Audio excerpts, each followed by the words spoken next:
Good morning प्यारे student, आप सभी का स्वागत है हमारे यूट्यूब चैनल लेट्स डिस्कस में। प्यारे स्टूडेंट, आज हम डिस्कस करने जा रहे हैं क्लास 10th का विषय हमारा विज्ञान होगा, जो कि वर्कशीट नंबर 68 है और ये 14 जनवरी 2022 के लिए है। तो डियर स्टूडेंट, आज का वर्कशीट भी इम्पोर्टेंट है और जो भी इम्पोर्टेंट है उसे मार्क करवाता हूँ, उसे आप मार्क जरूर कर लें क्योंकि वही एग्जाम में आएंगे आपके। ठीक है, तो चलिए पुरुष प्रजनन तंत्र क्या होता है। तो नर प्रजनन प्रणाली में कुछ अंग जनन कोशिका के लिए उत्पादन में शामिल होते हैं, यानी नर जो है ना का कुछ कोशिका जो है ना जनन में शामिल होते हैं और कुछ अन्य जो जनन कोशिकाओं को निषेचन के स्थान पर पहुंचाते हैं। जैसे कि जनन कोशिकाओं को या शुक्राणुओं का निर्माण वृषण में होता है, यानी शुक्राणु जो होता है ना, यानी स्पर्म का निर्माण जो है ना वृषण में होता है, जो कि जोड़ी में यानी जोड़ी में होता है, जो उदर गुहा के बाहर होता है। उदर गुहा के बाहर वृषण क्यों होता है? ये भी होता है क्योंकि एक पेशी संरचना में स्थित होता है जिसे अंडकोश कहा जाता है, क्योंकि शुक्राणु के निर्माण के लिए शरीर के तापमान की तुलना में 2 से 3 डिग्री सेल्सियस कम तापमान की आवश्यकता होती है। यानी शरीर का तापमान 35 डिग्री सेल्सियस माना जाता है, तो उससे 2 से 3 यानी 32 जो से 33 डिग्री टेम्परेचर चाहिए। और बॉडी का तापमान कितना है, टेम्परेचर कितना 35 है, इसलिए करके एबनॉर्मल कैविटी कहते हैं जो बॉडी के अंदर बाहर रहता है, यानी वृषण जो है ना क्या होता है, बॉडी के बाहर रहता है। ठीक है, अब देखिए ये जो है ना, ये आप देख पा रहे हैं, इस फिगर को अच्छे से देख लीजिए। ठीक है, इसे आपको बनाने आना चाहिए, आपके एग्जाम में पूछा जाता है। ठीक है, ये शिश्र है, ये वृषण है, अंडकोश की थैली है, अस्थभजन उतक है, और ये बीज पुटिका है, मूत्रवाहिका नहीं है, शुक्रवाहिनी है, और ये प्रोस्टेट ग्रंथि है जो कि मेल के अंदर पाया जाता है, ये मेल का ही पार्ट है। ठीक है, मूत्र मार्ग है और अधिवृषण है।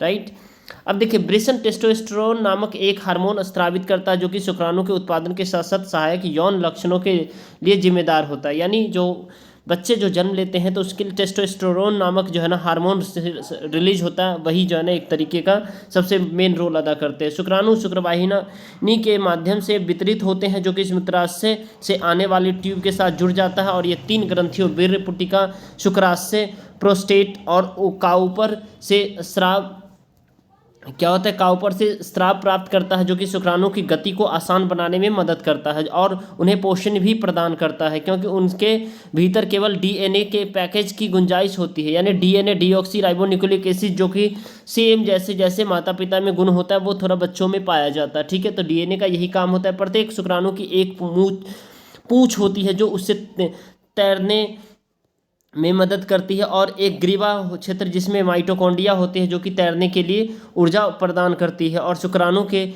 साथ इस द्रव्य को वीर्य कहा जाता है। क्या कहा जाता है? वीर्य कहा जाता है। अब देखिए यहाँ पे आपको देखना, जो मूत्र मार्ग शुक्राणु और मूत्र दोनों के लिए एक सामान्य मार्ग है, परंतु प्रत्येक वृषण प्रतिदिन लाखों शुक्राणु का उत्पादन कर सकते हैं। ठीक है, कितना? लाखों शुक्राणु का उत्पादन कर सकते हैं।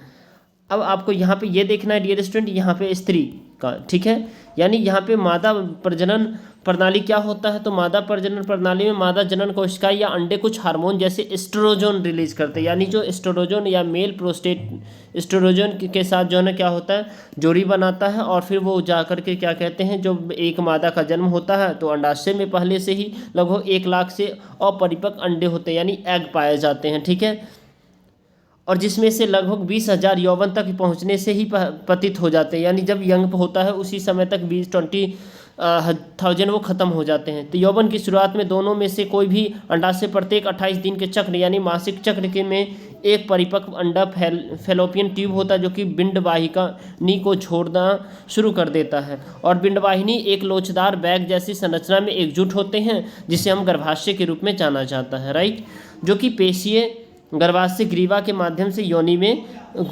खुलती है। ठीक है, तो आप यहाँ पे देख सकते हैं इसको। आप ये जो है ना डियर स्टूडेंट, मादा जनन तंत्र है। ठीक है, ये योनि होता है। ठीक है, ये ग्रीवा है और ये गर्भाशय है। यानी जो है ना क्या होता है, एक बार मेंस्ट्रुअल साइकिल इस पार्ट में होता है तो एक बार मेंस्ट्रुअल साइकिल इस पार्ट में होता है। ठीक है, और ये अंडवाहिका है। ठीक है, और ये फैलोपियन ट्यूब है और ये अंडाशय है। तो जब भी जो है ना डियर स्टूडेंट, जब भी जो है मेल यानी मेल स्पर्म जो है ना एंटर करता है, तो ये देखिए जैसे कि यहाँ पे आता है, तो अगर एक बार जो पीरियड का टाइम होता है, यानी जो है ना, तो ये इस दोनों साइड में एक एक बार बनता है। तो जब भी अगर इस साइड से होता है, ठीक है, इस साइड से होता है एक डिफरेंट वन, तो यहीं पे जो है ना ये क्या कहते हैं, यहीं पे मादा जनन होता है, और फिर यहाँ पे जा कर के बच्चे क्या होते हैं, मतलब बढ़ना शुरू हो जाता है। ठीक है, तो कहते हैं संभोग के दौरान शुक्राणु योनि मार्ग से प्रवेश करते हैं और डिंब वाहिनी तक पहुंचने के लिए ऊपर की ओर यात्रा करते हैं, और यानी शुक्राणु अंडाणु को निषेचित करते हैं, तो एक युग्मनज बनता है जो पिंडवाहिका के माध्यम से चलते हुए ब्लास्टूला नामक एक गेंद जैसी संरचना बनाता है, और यह ब्लास्टूला बाद में एक भ्रूण बनाता है जो कि गर्भाशय की परत में प्रत्यारोपित हो जाता है और जिससे गर्भावस्था होती है, और यह भ्रूण गर्भाशय की दीवार में प्लेसेंटा नामक डिस्क के आकार के होता है। किसका? प्लेसेंटा नामक डिस्क, आपको याद रखना प्लेसेंटा, जिसके माध्यम से माँ के रक्त से पोषण प्राप्त होता है, यानी बच्चों को माँ के रक्त से ही पोषण प्राप्त होता है, जिसमें भ्रूण के ऊतक के किनारे पर बिली होती है तथा गर्भाशय की परत मोटी हो जाती है और बढ़ते भ्रूण को पोषण देने के लिए भरपूर मात्रा में रक्त की आपूर्ति हो जाती है। ठीक है, उसके बाद आप यहाँ पे ये कह सकते हैं जो माँ की तरल बिली के आसपास रक्त के स्थान है जो कि ग्लूकोज और ऑक्सीजन को माँ के भ्रूण तक जाने के लिए एक बड़ा सतह क्षेत्र प्रदान हो जाता है, यानी भ्रूण तक हो जाने के लिए। ठीक है, और विकासशील भ्रूण द्वारा उत्पन्न अवशिष्ट पदार्थों को प्लेसेंटा कहते हैं के माध्यम से माँ के रक्त में स्थानांतरित करके हटा दिया जाता है। तो कहने का मतलब है प्लेसेंटा बहुत बड़ा रोल प्ले करता है जो कि बच्चे भ्रूण में पल रहे होते हैं उनको बढ़ने में, राइट। अब देखिए इसमें बेहद ही आसान से डियर स्टूडेंट ये पूरे प्रश्न दिए गए, इस सभी को एक एक करके हम आंसर बताते हैं। चलिए आइए डियर स्टूडेंट, लगता है ये वीडियो आपके लिए हेल्पफुल है तो ज़रूर इस वीडियो को लाइक करें, अपने दोस्तों तक शेयर करें, और चैनल पे नए हैं तो चैनल को सब्सक्राइब कर ले। ठीक है, ताकि नए अपडेट आपको मिलते रहे, और टेलीग्राम का लिंक डिस्क्रिप्शन बॉक्स में है, वहाँ से आप टेलीग्राम से आप ज्वाइन हो लीजिए लेटेस्ट अपडेट के लिए। ठीक है, तो चलिए नर युग्मक भारी मात्रा में क्यों पैदा करते हैं? क्योंकि नर युग्मक भारी मात्रा में इसलिए पैदा होते हैं क्योंकि प्रत्येक वृषण प्रतिदिन लाखों की संख्या में शुक्राणु उत्पन्न करते हैं। ठीक है, अब क्वेश्चन नंबर सेकेंड है आवृत बीजी में निम्न के अनुरूप अंगों को लिखिए। यानी आवृत बीजों में जो है ना, यानी कि ये मेल में होता है, यानी जो इंसान में होता है, और ये पौधे में कैसे होता है, यानी फूल में कैसे होता है। तो शुक्राणु अगर मेल में होता है तो फूल में क्या होता है? परागकण होता है। यानी मेल में वृषण होता है तो जो है ना पौधे में जो होता है पुंकेसर होता है, जबकि जो फीमेल होता है, फीमेल में जो है ना अंडाशय होता है तो पौधे में पंखुड़ी होता है। ठीक है, जबकि डिंब होता है मेल में यानी फीमेल में, तो फीमेल प्लांट में क्या होता है? अंडा कोशिका होता है। ठीक है, तो आपको याद रखना ये।